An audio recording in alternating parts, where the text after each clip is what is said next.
Welcome to my YouTube channel. আশা করি তোমরা সবাই ভালো আছো। এবার থেকে আমি তোমাদের বাংলা সাজেশন দেওয়া স্টার্ট করে দিচ্ছি। আর যেটা তোমাদের বলার ছিল যে তোমাদের তো ফার্স্ট সেমিস্টার পরীক্ষা আর বেশি দিন বাকি নেই, তাই তোমাদেরকে আমি অল্প অল্প করে সমস্ত সাবজেক্ট থেকে তোমাদের আমি সাজেশন দেওয়া শুরু করে দিচ্ছি। আজকে আমি তোমাদের পুঁই মাচা গল্প থেকে কিছু ইম্পর্টেন্ট কোশ্চেন সাজেশন হিসাবে দিচ্ছি, একবার দেখে নাও। যারা চ্যানেলে নতুন, চ্যানেলটা সাবস্ক্রাইব করে রাখো, কারণ আমি তোমাদের সমস্ত সাবজেক্ট থেকেই কিন্তু আমি তোমাদের সাজেশন দিয়ে দেবো। আর ভিডিওটা ভালো লাগলে লাইক এবং বন্ধুদের শেয়ার করে দিও। তাহলে বন্ধুরা, আজকে আমি তোমাদের বিভূতিভূষণ বন্দ্যোপাধ্যায়ের লেখা পুঁই মাচা গল্প থেকে সাজেশন দিচ্ছি। নেক্সট ভিডিওতে তোমাদের আমি প্রবন্ধ যে আছে বঙ্কিমচন্দ্র চট্টোপাধ্যায়ের লেখা বিড়াল, সেখান থেকে আমি তোমাদের সাজেশন দিয়ে দেবো। প্রথম কোশ্চেন, খেন্তির চেহারা ছিল গোলগাল, এটা হবে ক। নেক্সট, পুঁই শাকের বোঝা অন্নপূর্ণা খিড়কির পুকুর ধারে ফেলে দিতে বলেছিলেন রাধিকে, খ। নেক্সট, খেন্তিরা চিংড়ি মাছ কিনেছিল যার কাছ থেকে, এটা হবে গয়া বুড়ি। অন্নপূর্ণার কথা মতো খেন্তির বয়স ছিল 15 বছর।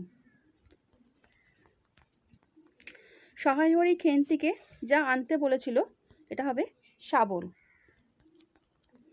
মুখুজ্জে বাড়ির ছোট মেয়ের নাম ছিল দুর্গা। খেন্তির জামাটি থাকতো তার টিনের তোরঙ্গে, এটা হবে ক। খেন্তির বিয়ে হয়েছিল বৈশাখ মাসের প্রথম দিকে, এটা হবে ক। যার সঙ্গে খেন্তির বিয়ে হয়েছিল তার বয়স 40-এর খুব বেশি নয়।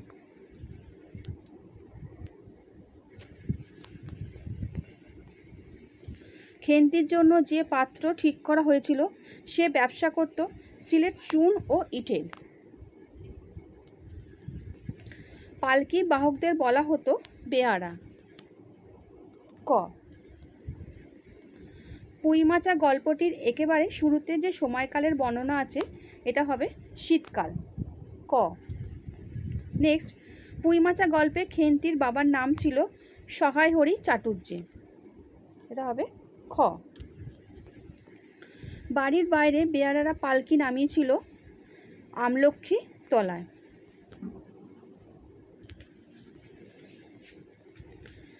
উঠোনের মাচায় অন্নপূর্ণা আমসত্ত্ব শুকোতে দিয়েছিল ফাল্গুন চৈত্র মাসে, এটা হবে ক। থান দিদির মতে খেন্তির বাবা তার বাড়ি যাবে নাতি হওয়ার পর, এটা হবে খ। ডাগর চোখের ওপর একটুখানি লাজুক হাসির আভা মাখাইয়া এই ডাগর চোখ ছিল, ক, জল ভরা। অন্নপূর্ণার বড় মেয়ের নাম খেন্তি। পুঁই মাচা গল্পটিতে প্রথম প্রকাশিত হয়েছিল কোন পত্রিকায়, এটা হবে প্রবাসী পত্রিকায়। পুঁই মাচা গল্পের খেন্তিরা কয় বোন ছিল, এটা হবে 3 বোন। অন্নপূর্ণা গল্পে পুঁই মাচা গল্পে অন্নপূর্ণার মেজ মেয়ের নাম রাধি।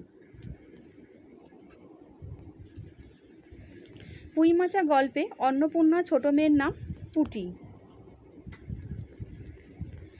অন্নপূর্ণা চালের গুঁড়োর গোলা তৈরি করেছিল সরু চাকলি পিঠের জন্য, এটা হবে ক। উনুনের পাশে বসে আগুন পোয়াচ্ছিল পুটি ও রাধি, এটা হবে ক। সহায়হরির ডাক পড়েছিল কালী মায়ের চণ্ডী মণ্ডপে।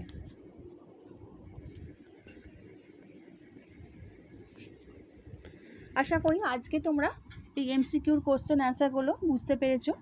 চ্যানেলের সঙ্গে যুক্ত থাকো। নেক্সট ভিডিওতে আমি তোমাদের বিড়াল থেকে সাজেশন দিয়ে দেবো। আর ভিডিওটা ভালো লাগলে বন্ধুদের শেয়ার করে দিও। আচ্ছা বন্ধুরা, ভালো থেকো।